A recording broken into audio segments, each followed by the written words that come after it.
अस्सलाम वालेकुम, जय हिंद, जय महाराष्ट्र। खालिद मामू बोल रहा हूँ मुंबई से। दोस्तों, रमज़ान तकरीबन आधा हो गया है। अब 10-15 दिन में समझ लीजिए ईद की बात आएगी। मैं कुछ बातें करना चाहूँगा और अपने जो ख़यालात है मैं मेरे जो फॉलोअर्स है और हमारे जो मुसलमान लोग हैं उन तक कुछ बातें पहुँचाना चाहूँगा।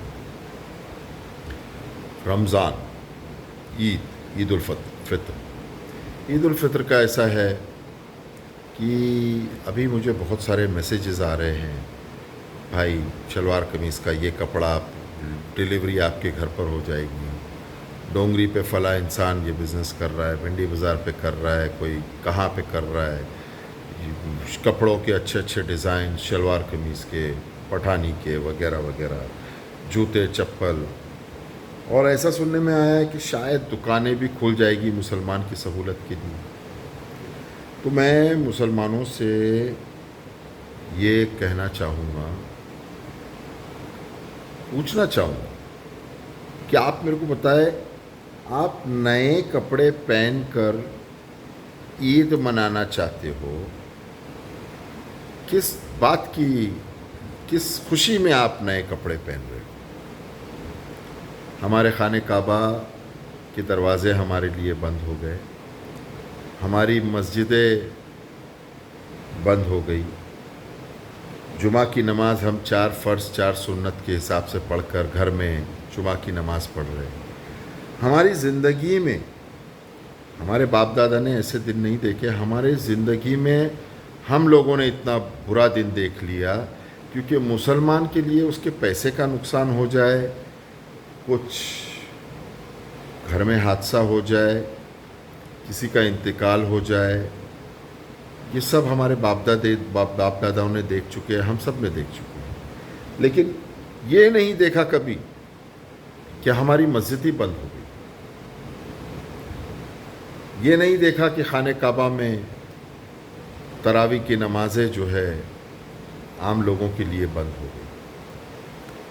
तो हम खुशी किस चीज़ की मना रहे हैं? आज मैंने देखा न्यूज़ में कि भाई राज ठाकरे बोल रहा है, मैं अभी तक कुछ बोला नहीं हूँ राज ठाकरे के बारे में, कुछ पहले भी कुछ अनाप शनाप बका था उसने, मैंने कुछ ज़्यादा वो नहीं किया। जाने दो, हालात ऐसे हैं, वो ठार करके मुसलमान को गोली मार देना चाहिए, ठार करके वो कर देना चाहिए, ऐसी कुछ फालतू बातें किया था उसने। लेकिन कैसा है, अब बड़ी फ़िक्र हो रही है उनको, और उन्होंने हमारे चीफ मिनिस्टर उद्धव ठाकरे साहब को राज ने मशवरा भी दिया कि भाई ऐसा होना चाहिए कि अगर रमज़ान का महीना है तो SRP क्या है उन्हें डिप्लॉय करना चाहिए वगैरह वगैरह, ऐसी सब बातें। चलो अच्छी बात है, मशवरा अच्छा है, अच्छी बात है। लेकिन मैं मुसलमानों से बात करना चाहूँगा, मुसलमानों को कहना चाहूँगा मैं कि आपको पता है जो हमारे बनिया भाई है, हमारे गुजराती मारवाड़ी भाई है, इनका जो मेन रमज़ान में जो बिज़नेस होता है वो माशाल्लाह बहुत, पूरे साल का जो कमाना होता है वो इस रमज़ान में कमा लेते हैं, इतना माल जाता है। तो मुझे कोई उनसे है नहीं है, गुजराती मारवाड़ी से किसी से कोई बैर नहीं है, ऐसा अच्छी बात है। लेकिन इसका परिणाम क्या है, इसका अंजाम क्या है, आपको मालूम है क्या?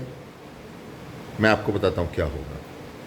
दुकानें थोड़ा खोल दिया जाएगी, अरे मुसलमान हैं, रमज़ान है बेचारों का, इनके लिए ढील दे दिया जाए, इनको थोड़ा छोड़ दिया जाए ताकि ये जाके चप्पलें और अच्छे अच्छे नए नए कपड़े ये सब।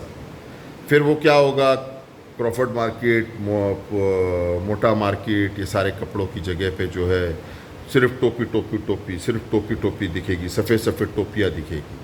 फिर गोदी मीडिया आएगी और बोलेगी ये देखो मुसलमानों, नो सोशल डिस्टेंसिंग। कितने जाहिल लोग हैं ये मुसलमान। शराब की लाइन लगी है, हज़ारों लोग लाइन में लगे हैं, इन मीडिया, गोदी मीडिया जो है हराम के पिल्लों को ये नहीं दिखता। एक मीडिया वाले ने वो लाइन का फ़ोटो नहीं बताया कि शराब पीने के लिए इतनी भीड़ और सोशल डिस्टेंसिंग गई तेल लेने। मगर मुसलमान तबलीगी जमात की वजह से तबलीगी जमात, जैसे तबलीगी जमात चाइना से लेकर आया है। खैर, ये तो हरामीपन चलता ही रहता है। अब सवाल ये है कि मुसलमान को मैं बोलना चाहूँगा, मेरे भाई, हमारी कोई ईद नहीं है, हमारी कोई ईद नहीं है। ना कि सिर्फ मुसलमान के घर में मातम हुआ है कोरोना वायरस से, उनके परिवार में कोई माँ, कोई बहन, कोई बेटी, ना कि सिर्फ मुसलमान, हिंदू के घर में भी हुआ है, और वो भी हमारा भाई है, वो भी हमारी हिंदू बहन है। हमारा फ़र्ज़ है कि ये जो देश हमारा है इंडिया, जिसमें हर धर्म के लोग रहते हैं, हर घर में, चाहे हिंदू का घर हो या मुसलमान का घर हो, उसमें मातम हुआ है। तो ऐसे में हम इतने गिरी हुई हरकत कैसे कर सकते हैं कि हम नया कपड़ा पहन के घूमेंगे। मेरे इस बाजू में एक मुसलमान के घर में इंतकाल हुआ है, मेरे इस बाजू में मेरे एक हिंदू भाई के घर में किसी का देहांत हुआ है, तो मैं इतना गिरा हुआ हरकत कैसे कर सकता हूँ कि मैं ईद के दिन मस्त शलवार कमीज़ पठानी पहन के परफ्यूम लगा के, इतना गिरा हुआ हम मुसलमान नहीं। बता दो, आप बता दो लोगों को कि मुसलमान ने ईद नहीं मनाया। हाँ, रमज़ान तो हमारा रोज़ा तो रखेंगे। मैं अभी देख रहा था कुछ बेवकूफ़ लोग फेसबुक पर, कुछ भक्त लोग लिख रहे थे, अरे हमने होली नहीं बनाया, हमने गणपति नहीं बनाया, मुसलमान रमज़ान मना रहा है। अरे बेवकूफ़, मुसलमान कोई बेवड़ा पी के नाच नहीं रहा है, रात को 3 बजे बेवड़ा पी के पड़ा नहीं है। मुसलमान रोज़ा रख के अपना मुंह बंद रखता है, मुसलमान नमाज पढ़ता है, बड़े नरमी से रहता है। कोई बेवड़ा पी के ढिचौन चालू नहीं रहता है हमारा भाई 3 बजे तक। हम लोग नमाज पढ़ते हैं, हमारे घर में रहते हैं चुपचाप आराम से। तो खैर, मौका मत दो मुसलमानों। अगर दुकान खुल भी जाए तो आपको अल्लाह और उसके रसूल का वास्ता है, मत बदनाम होने देना हमारे कौम को, मत बदनाम होने देना। यह हमें सिर्फ बदनाम करने का एक तरीका है। फिर आ जाएंगे मीडिया वाले, वो कौन है, रूबिका, वो अर्नब और ये वो सब ये लोग, देखो, फिर 4 को बिठा देंगे। एक तो भाड़े का दाढ़ी वाला, टोपी वाला मुसलमान, कोई भाड़े का टट्टू को बिठाएंगे, भाड़े के टट्टू को बिठाएंगे न्यूज़ मीडिया चैनल पर और डिबेट करा देंगे। तो मुसलमानों, हमारी ईद नहीं है। अगर हमारे भाई के घर में किसी का इंतकाल हुआ है तो हम ईद नहीं मनाएंगे। मेरे एक दोस्त है, आप सबसे मैं गुजारिश करूँगा, हाजी मोहम्मद अशफाक करके खेतवाड़ी में रहते हैं, मेरे साथों साथ रहते हैं, मेरे हर काम के अंदर साथ में रहते हैं। उन्हें कोरोना वायरस हो गया है, बेचारे थोड़े तकलीफ़ में हैं, सेंट जॉर्ज हॉस्पिटल में हैं। मैं और पांडुरंग सकपाल, हम लोग दोनों मिलकर उनका जितना हो सकता है हम लोग कर रहे हैं, क्योंकि वो मेरे भी साथी है, पांडुरंग सकपाल के भी साथी हैं। मैं आपसे दूसरा कहना चाहूँगा, अगर आप ईद के कपड़े की बात करो, नए कपड़े की, तो मैं आपको बताता हूँ। मुमरा में एक फैमिली यहाँ पर आई, माँ बाप बहन भाई पूरा परिवार एडमिट हुआ, बाप मर गया, बच्चे लोग और माँ क्वारंटाइन में थे। मैं आपको बताना चाहूँगा भाई कि वो बाप को एक मुट्ठी भर मट्टी कब्र में बेटे लोग, 3 बेटे थे, तीनों बेटे दे नहीं पाए। वो बीवी जिसने अपनी ज़िंदगी बिताई उस औरत के साथ, उस आदमी के साथ, उस औरत ने अपने मर्द का दीदार नहीं कर सकी। वो बच्चों ने अपने बाप का दीदार नहीं कर सके क्योंकि वो खुद क्वारंटाइन में थे हॉस्पिटल के अंदर। और हम ईद मनाएंगे, हम नए कपड़े पहनेंगे। एक विलास करके मेरा दोस्त है, बहुत प्यारा दोस्त है, पुराना दोस्त है। उसके घर में उसके जो दादाजी है काफ़ी बुज़ुर्ग इंसान है। विलास के जो दादा है उनकी भी डेथ हो गई, इंतकाल हो गया।